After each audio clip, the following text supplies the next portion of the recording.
it's actually hugely humorous, in fact.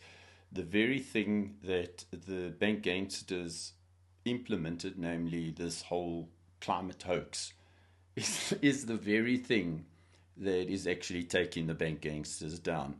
And how did that actually occur? Well, after they created that non existent climate crisis, so that they could introduce all these new control mechanisms to monitor and control us and limit our ability to travel, etc. Sorry, I can't help laughing. It's backfired dramatically. As more and more solar panels and batteries, etc., are made for cars, and this whole Green New Deal is rolled out, well, the demand, obviously, as you can imagine, the demand for solar panels and batteries has absolutely exploded. So, how the bank gangsters managed to manipulate the silver market before they introduced this Green New Deal nonsense was only about 2% of physical silver was ever delivered. So, it left them in a position to be able to manipulate the market with artificial paper silver. In other words, they could sell the same piece of silver hundreds and hundreds of times, but as only 2% of silver was ever delivered physically, they could maneuver, and in fact it got to a position where silver certificates, if you go onto usdebtclock.org, you'll notice that there was around 341 silver certificates issued per 1 ounce of gold. I mean, that is absolutely ridiculous, right? So what that's meant is the banks basically, or the bank gangsters, could sell the same piece of silver via those paper certificates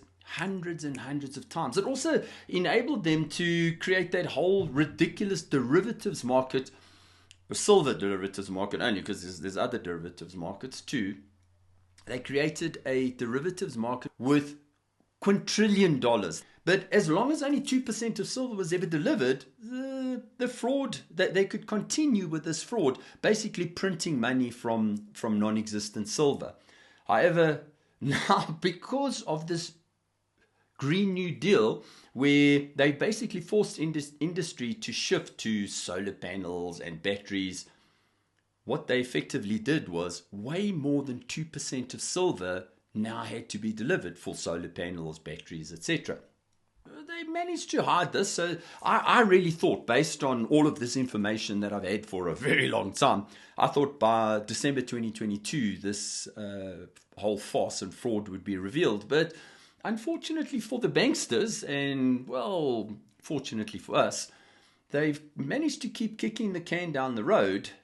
They used all sorts of little tricks and devious methods, etc. And they've managed to keep kicking it down the road. So despite them being able to hide this from us for years due to rental contracts where they actually rented silver from people, not, again, non-existent silver, right?